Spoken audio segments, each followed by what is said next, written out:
Now this story is disturbing. It's out of Utah. So a judge, it's crazy. So even though marriage equality is a law of the land, a Judge Johansen ruled that April Hoagland and Beckie Peirce were unfit parents because they were a same-sex couple. He then, now they basically, these two women, they adopted a baby. They're same-sex foster parents, right? He then ordered the baby that they were raising for 3 months to be removed from their home and the next week to be placed in a heterosexual foster home.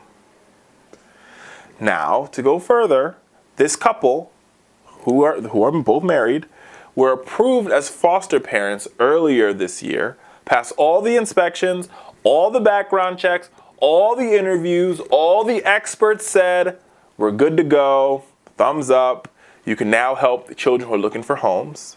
They have already raised 2 children, a 12-year-old and a 14-year-old.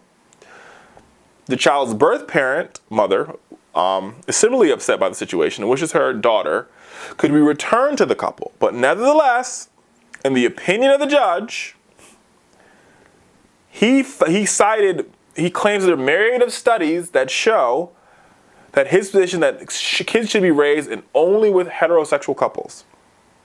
So basically, he just ripped this baby out their hands and moved on. Now, nobody knows where these studies, nobody knows where he got them from. Now to make it worse, now the Utah Division of Children and Family Services are struggling to figure out how to respond to the decision.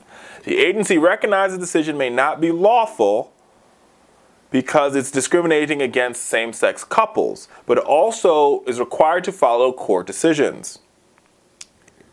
So this is really the hodgepodge of this whole situation. Now this judge is bizarre and crazy. In 1997, he was reprimanded for slapping a 16-year-old boy. In 2012, he forced a mother to cut off her 13-year-old's ponytail in court.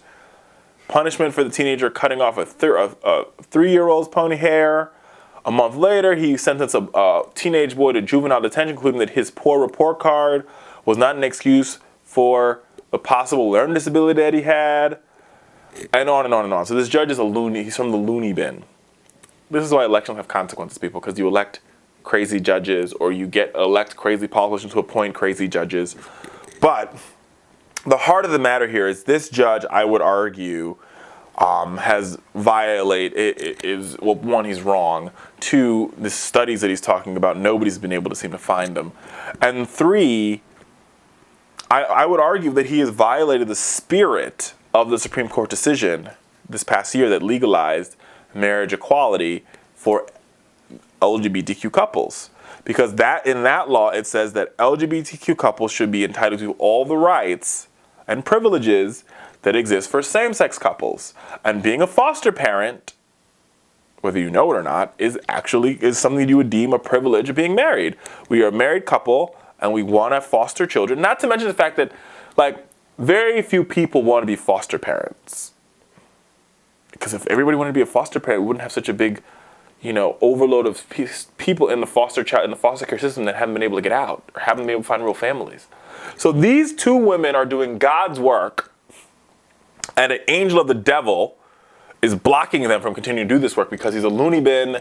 He clearly is probably possessed by some sort of crazy anti-gay demon of some sort. And now he's using his power, his gavel, to take away this child's happiness. It's really sad. It's really sad. But this goes back to this one thing. America, elections have consequences.